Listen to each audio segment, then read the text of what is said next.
당신이 몰랐던 이명웅의 진짜 이야기를 바로 알려드릴게요. 이명웅은 91년 6월 16일 생으로 그의 나이는 34입니다. 서울 마포구 서교동에서 살고 있으며 키는 182cm, 몸무게 70kg의 훤칠한 체격을 자랑합니다. 이명웅은 6살에 KBS 웅변대회에서 대상을 받을 만큼 실력이 훌륭했고 어렸을 때부터 정말 모범생이었다고 해요. 중학교 3년 내내 반장을 맡았거든요. 친구들과 선생님들의 신뢰를 받는 리더십이 있었다는 뜻이겠죠. 초등학교 때는 또 다른 모습을 보여줬어요. 1년 동안 유소년 축구단에서 선수로 뛰었거든요. 노래만 잘하는 게 아니라 운동도 잘했던 만능 소년이었던 거죠. 축구를 하면서도 아마 노래를 흥얼거리지 않았을까 싶어요. 이명웅이 고등학교 때 정말 운명적인 일이 벌어집니다. 음악 학원에 간다는 친구를 따라갔는데 이게 이명웅 인생의 전환점이 되었어요. 정작 그 친구는 학원 시험에서 떨어지고 이명웅만 합격한 거예요. 이때부터 본격적으로 음악의 길을 걷기 시작했습니다. 하지만 음악의 길이 순탄하지만은 않았어요. 가정 형편이 넉넉하지 않았던 이명웅은 온갖 아르바이트를 다 해봤습니다. 편의점에서 야근하고 카페에서 커피를 만들고 식당에서 서빙도 했어요. 정말 놀라운 건 데뷔 후에도 계속 아르바이트를 했다는 거예요. 행사 스케줄과 병행하면서 택배 상하차 알바를 했고 추운 겨울에는 길거리에서 군고구마를 팔기도 했어요. 당시 이명웅의 생활이 얼마나 힘들었는지 상상이 가시나요? 월세가 밀려서 고구마를 팔아야 할 정도였거든요. 하지만 포기하지 않고 꿈을 향해 계속 나아갔어요. 그런 어려운 시절에도 이명웅의 실력은 조금씩 인정받기 시작했습니다. 데뷔하기 1년 전에 고향인 포천의 가요제에 나가서 최우수상을 받았어요. 고향 사람들 앞에서 상을 받았을 때 얼마나 뿌듯했을까요? 2016년 데뷔 6개월 전에는 전국노래자랑에 출연해서 또 한 번 최우수상을 수상했어요. 전국노래자랑은 정말 많은 사람들이 보는 프로그램이잖아요. 이때부터 사람들이 이명웅이라는 이름을 기억하기 시작했을 거예요. 하지만 진짜 인생의 터닝포인트는 2020년 미스터트롯이었습니다. 이 프로그램이 이명웅의 운명을 완전히 바꿔놓았거든요. 미스터트롯에서의 이명웅은 정말 대단했어요. 실시간 국민 투표에서 무려 700만 표 넘게 표를 받았습니다. 이게 얼마나 대단한 숫자인지 아시나요? 전체 득표수의 25%를 차지하는 압도적인 득표율이었어요. 25%라는 건 4명 중 1명이 이명웅에게 투표했다는 뜻이거든요. 이런 압도적인 지지로 초대진, 그러니까 1위를 차지했습니다. 미스터트롯 우승 후 이명웅의 인생이 완전히 달라졌어요. 우선 상금 1억 원을 받았는데 이 돈을 어머니 생일 선물로 드렸다고 해요. 사실 미스터트롯을 나오기 1년 전의 달력에 엄마에게 생일 선물로 1억 주기라고 써뒀거든요. 정말 효자죠. 그 후 사랑의 콜센터에 출연하면서 이명웅의 진가가 더욱 빛났어요. 트로트뿐만 아니라 발라드, 팝송, 심지어 락까지 다양한 장르의 노래를 완벽하게 소화해냈거든요. 그리고 뽕숭아 학당에서는 또 다른 매력을 보여줬어요. 진지하게 노래할 때와는 완전히 다른 순수하고 장난기 많은 모습이었거든요. 특히 잔망미가 넘치는 모습으로 시청자들의 마음을 사로잡았어요. 이 무렵 이명웅은 또 하나의 특별한 습관을 공개했어요. 바로 휴대폰에 좋은 말들을 메모해두는 거였어요. 사람이 이런 생각을 가지면 좋을 만한 것들 또는 좋은 교육이 될 만한 것들을 수시로 메모해둔다고 했어요. 왜 그런 메모를 하냐고 물어봤더니 나중에 좋은 아빠가 되기 위해서라고 답했어요. 아직 결혼도 안 했는데 벌써부터 좋은 아빠가 되기 위해 준비하고 있다니 정말 깊이 있는 사람이구나 싶었어요. 2022년 5월 2일 첫 정규 앨범 I'm Hero를 발매했습니다. I'm Hero라는 제목부터가 강렬하죠. 자신 있게 나는 영웅이다라고 선언한 거예요. 앨범 발매 성과는 정말 놀라웠어요. 첫날 94만 장, 일주일 만에 110만 장을 돌파했거든요. 당시 역대 남자 솔로 가수 최고 기록이었어요. K-팝 아이돌들도 이만큼 팔기 쉽지 않은데 트로트 가수가 이런 기록을 세운다는 건 정말 대단한 일이었죠. 앨범에는 트로트 곡들뿐만 아니라 발라드, 락, 재즈, 힙합까지 정말 다양한 장르의 노래들이 담겨 있었어요. 이명웅이 진정한 올라운더 가수라는 걸 보여주는 앨범이었죠. 특히 자작곡들도 많이 포함되어 있었어요.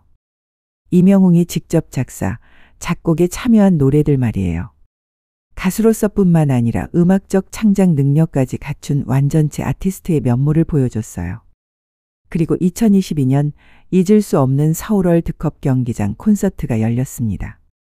I am 히어로 공연은 정말 역사에 남을 만한 콘서트였어요. 티켓팅부터가 대사건이었어요. 전석 매진은 기본이고 트래픽이 약 960만 번이라는 국내 공연 예매 최고 트래픽을 기록했어요. 960만 번이라는 숫자가 얼마나 대단한지 아시나요? 우리나라 인구가 5천만 명인데 그중 거의 20%가 티켓팅에 참여했다는 뜻이거든요. 불법 거래를 막기 위해 주최 측에서는 강력한 대응책을 펼쳤어요. 불법으로 간주되는 예매건에 대해서는 사전 안내 없이 바로 취소시켰거든요. 그만큼 공정한 티켓팅을 위해 노력했어요. 콘서트 자체도 정말 대단했어요. 3시간 이상 동안 게스트 없이 이명웅 혼자서 30곡을 불렀거든요. 트로트, 발라드, 팝 등 정말 다양한 장르의 노래를 완벽하게 소화해냈죠. 공연의 완성도도 정말 높았어요. 압도적인 공연 스케일과 높은 완성도의 무대 연출로 관객들을 감동시켰거든요. 단순히 노래만 잘하는 게 아니라 무대 전체를 아우르는 종합 예술가의 모습을 보여줬어요. 그런데 이명웅의 세심한 배려도 화제가 되었어요. 서울 월드컵 경기장의 잔디 보호를 위해 특별한 조치를 취했거든요. 잔디가 상하지 않도록 무대 설치나 관객 동선에 대해서도 꼼꼼하게 신경 썼어요. 이런 배려심 때문에 여러 미담이 쏟아져 나왔어요. 이명웅이 단순히 인기 가수가 아니라 사회적 책임감을 가진 아티스트라는 평가를 받았죠. 그리고 콘서트에서 이명웅이 남긴 말이 정말 큰 화제가 되었어요. 이 말을 들으면 이명웅이 얼마나 깊이 있는 사람인지 알 수 있어요. 이 무대에 있으니까 여러분이 작고 반짝반짝 빛나는 별같이 보입니다. 별은 스스로 빛을 내는 행성이죠. 하지만 그 작아 보이는 별이 지구보다 100배 큰 태양과 맞먹는다는 사실을 알고 계시나요? 여러분의 작은 마음이 모여 큰 걸 이룬 것처럼 보이지만 사실 여러분 하나하나의 마음이 태양처럼 커다란 마음들이기에 지금 제가 이 무대 위에서 노래할 수 있습니다. 정말 아름다운 말이죠. 팬들을 향한 진심 어린 마음과 감사함이 고스란히 느껴져요. 별과 태양을 비유로 들어서 팬들의 소중함을 표현한 것도 정말 시적이고 감동적이에요. 콘서트가 끝난 후에도 이명웅의 활발한 활동이 계속되었어요. 전국 투어 콘서트도 진행했고 자작곡 싱글들도 꾸준히 발표했어요. 본격적인 솔로 가수의 길을 걷고 있는 거죠. 2024년에는 예능 프로그램 출연으로도 화제가 되었어요. 특히 삼시세끼의 첫 초대 손님으로 출연했을 때의 반응이 정말 대단했어요. 출연이 발표되기 전부터 벌써 화제가 되었어요. 2주 연속 지상파 포함 전 채널 동시간대 1위를 차지했죠. 이명웅 효과로 삼시세끼가 예능 프로그램 평판 1위를 기록하기도 했어요. 이명웅 한 명이 프로그램 전체의 위상을 끌어올린 거죠. 삼시세끼 촬영 전날 미리 도착해서 현장 분위기를 파악하는 성실한 태도로 제작진들을 감동시켰다고 해요. 방송에서는 완전히 일꾼 모드로 변신했어요. 목공 작업부터 마늘 까기, 설거지까지 뭐든지 열심히 도왔거든요. 특히 잔치상 준비를 위해 감자 140kg을 캐는 일도 함께 완수했어요. 140kg의 감자라는 게 얼마나 많은 양인지 아시나요? 보통 감자 한 개가 100g 정도 되니까 1400개 정도의 감자를 캔 거예요. 정말 고된 일인데도 묵묵히 해낸 거죠. 촬영이 끝난 후 차승원은 이런 인터뷰를 했어요. 영웅이는 삼시세끼 10주년에 걸맞은 100점짜리 게스트였다. 영웅이는 무언가를 더 오버해서 하려고 하지도 또 막 빼지도 않는 아주 담백한 친구였어요. 평소에 친분이 전혀 없었고 이번 프로그램을 통해서 알게 됐는데 너무 괜찮더라고요. 차승원 씨가 이렇게 극찬할 정도면 정말 인상적이었던 모양이에요. 차승원 씨는 워낙 까다롭기로 유명한 분인데 말이에요. 다른 예능 프로그램인 놀라운 토요일에 단독 게스트로 출연했을 때는 직전 방송 대비 2배 이상 오른 시청률 3.9%로 최고 시청률을 기록했어요. 놀라운 토요일에서 이명웅이 한 말이 정말 의리 있었어요. 붐 결혼식 때 제가 축가를 부르기로 했는데 사정상 못 불렀다. 언젠가는 부명 프로그램에 나가서 도움이 되고 싶었다며 붐에게 갚고 싶었던 마음을 전했거든요. 이런 의리 있는 모습이 많은 사람들에게 감동을 줬어요. 성공한 후에도 과거의 인연을 잊지 않고 보답하려는 마음이 정말 아름답잖아요. 미운 우리 새끼의 스페셜 MC로 출연했을 때는 더욱 대단한 성과를 거뒀어요. 시청률 16.1%로 2023년 미우새 최고 시청률을 달성했거든요. 분당 최고 시청률은 18.9%까지 치솟았어요. 또한 유퀴즈에서는 더욱 진솔한 모습을 보여줬어요. 첫 단독 예능 프로그램 출연이어서 많이 긴장했던 모양이에요. 떨려서 아무 생각이 안 난다. 윤우님 옆에 있으니까 너무 떨린다고 솔직하게 말했거든요. 이때 조세호 씨가 두 사람은 예능계, 가요계의 양대산맥이라고 말해서 화제가 되기도 했어요. 정말 그런 것 같아요. 유재석과 이명웅 각각의 분야에서 최고의 자리에 있잖아요. 유퀴즈에서 이명웅은 자신의 음악 철학에 대해서도 깊이 있게 이야기했어요. 연습벌레로 알려진 이명웅답게 정말 진지한 답변을 했어요. 예전부터 그냥 부족한 점을 보완하기 위해서 타고나지 못한 부분들이 있기 때문에 테크닉적으로 희열을 주기보다 사람들이랑 대화할 수 있는 스킬을 키워보자 해서 그때부터 조금씩 말하듯이 노래 연습을 했던 것 같다라고 말했어요. 정말 겸손한 답변이죠. 이미 충분히 뛰어난 실력을 가지고 있으면서도 계속 부족한 점을 찾아서 보완하려고 노력한다는 거예요. 유퀴즈에서 이명웅은 현재의 심정에 대해서도 솔직하게 털어놨어요. 지금 제가 가진 것에 비해 너무나 큰 사랑을 받고 있다고 늘 생각하고 있다. 전보다 나아지기 위해 계속 고민하고 노력하고 있다. 자꾸 벽에 부딪힐 때 스트레스가 온다고 고민을 털어놨어요. 이미 최고의 인기를 누리고 있으면서도 너무나 큰 사랑을 받고 있다며 겸손해하는 모습이 정말 인상적이에요. 그리고 22년도에는 정말 놀라운 일이 벌어져요. 올림픽대로에서 교통사고를 목격한 이명웅이 직접 나서서 사람을 구한 거예요. 그날은 금요일 오후였고 올림픽대로 반포대교 인근에서 승합차가 여러 대를 충돌하는 사고가 났어요. 차량 정체도 심하고 2차 사고의 위험도 있어서 수많은 차량들이 사고 현장을 피해가고 있었거든요. 그런데 이명웅은 차를 세우고 사고 현장으로 달려갔어요. 의식을 잃은 운전자를 발견하고 즉시 심폐소생술을 시작했어요. 의학 지식이 있는 것도 아닌데 응급 상황에서 침착하게 대처한 거죠. 이명웅은 주변 차가 본인 차뿐이라 이건 돕지 않으면 안 된다고 판단했다고 겸손하게 말했어요. 하지만 실제로는 그렇지 않았어요. 많은 차들이 지나가고 있었는데 이명웅만이 나서서 도운 거였어요.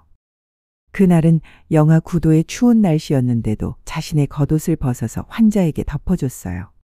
체온을 유지시켜 주려고 한 거죠. 구급차가 올 때까지 끝까지 현장을 지키며 대기했다고 해요. 정말 대단한 건 당시 아무도 그를 알아보지 못했다는 거예요. 이명웅은 조용히 선행을 하고 조용히 자리를 떠났어요. 일주일이 지난 후 서초 소방서에서 최초 신고자의 인적 사항을 파악하는 과정에서 가수 이명웅이라는 걸 알게 된 거예요. 만약 누군가가 알아보고 사진을 찍어서 SNS에 올렸다면 큰 화제가 되었을 텐데 이명웅은 그런 것과 상관없이 순수하게 사람을 구하려는 마음으로 행동한 거예요. 이런 이명웅의 모습을 보면 정말 진정한 영웅이라는 생각이 들어요. 가수로서의 실력뿐만 아니라 인간적으로도 정말 훌륭한 사람이거든요. 그리고 잘 알려지지 않은 사실 중 하나는 이명웅은 오목을 정말 잘 둔다고 알려져 있어요. 그리고 왼손잡이예요. 왼손잡이는 전체 인구의 10% 정도밖에 안 되는데 보통 예술적 재능이 뛰어나다고 하죠. 이명웅의 음악적 재능도 왼손잡이와 관련이 있을지도 몰라요. 그리고 중국집에서는 짬뽕보다는 짜장면을 좋아한다고 해요. 짜장면과 짬뽕은 정말 호불호가 갈리는 음식인데 이명웅은 짜장면 파인 것 같아요. 혼자 와인 마시는 것도 좋아한다고 해요. 이명웅은 텁텁한 와인이 취향이라고 하는데 보통 텁텁한 와인이라고 하면 탄닌이 강한 레드와인을 말하는 경우가 많아요. 좀 더 깊고 복잡한 맛을 좋아하는 것 같아요. 혼자 와인을 마신다는 것도 이명웅의 성격을 보여주는 것 같아요. 혼자만의 시간을 즐기고 조용히 사색하는 걸 좋아하는 것 같거든요. 이상형에 대해서도 물어봤는데 웃는 게 예쁜 사람이라고 답했어요. 정말 순수하고 따뜻한 답변이죠. 외모보다는 마음씨를 더 중요하게 생각한다는 느낌이 들어요. 그리고 이명웅의 왼쪽 뺨에는 흉터가 있어요. 이 흉터에 얽힌 이야기가 정말 마음이 아프면서도 감동적이에요. 유년 시절 담벼락에 꽂힌 유리병에 얼굴이 찍혔는데 가정 형편상 돈이 없어서 수술을 제대로 받지 못했다고 해요. 거의 구멍이 뚫릴 정도로 심하게 다쳐서 30바늘을 꿰맸다고 해요. 의사 선생님이 신경이 죽을 거라고 했지만 다행히 신경은 살아났어요. 하지만 후유증이 있었어요. 오른쪽 입꼬리만 올라가서 왼쪽에 힘을 더 줘야 양쪽이 비슷해지거든요. 그래서 이명웅은 어릴 때부터 표정 연습을 많이 했다고 해요. 지금 이명웅의 자연스러운 미소 뒤에는 그런 노력이 숨어 있었던 거예요. 당시 어린 이명웅이 어머니에게 한 말이 정말 의젓해요. 내 얼굴에 나이키가 있다. 라고 말했다고 해요. 흉터를 나이키 로고에 비유해서 긍정적으로 받아들인 거죠. 어린 나이에도 정말 씩씩하고 낙관적이었던 것 같아요. 지금도 그 흉터가 남아있지만 이명웅은 숨기려 하지 않아요. 오히려 자신의 일부로 받아들이고 있는 것 같아요. 완벽하지 않은 모습까지도 솔직하게 보여주는 이명웅이 더 매력적으로 느껴져요. 군복무는 백골부대에서 만기 전역했다고 알려졌어요. 만기 전역했다고 하니 성실하게 군복무를 마친 것 같아요. 그리고 앞으로도 이명웅의 활동이 더욱 기대돼요. 지금까지 보여준 모습들을 보면 앞으로도 계속 발전하고 성장할 가수라는 확신이 들거든요. 무엇보다 이명웅이 가진 가장 큰 매력은 진정성인 것 같아요. 꾸미지 않은 자연스러운 모습, 팬들을 향한 진심 어린 마음, 음악에 대한 열정, 이 모든 것이 사람들의 마음을 움직이는 것 같아요. 앞으로도 이명웅이 어떤 음악을, 어떤 무대를 보여줄지 정말 기대됩니다. 지금까지 우리가 몰랐던 이명웅의 이야기였습니다. 정말 멋진 가수, 멋진 사람이죠? 오늘 이야기 재미있게 들어주셔서 감사합니다. 영상이 오늘 하루도 도움이 되셨다면 구독과 좋아요를 눌러주세요. 시청해 주셔서 감사합니다.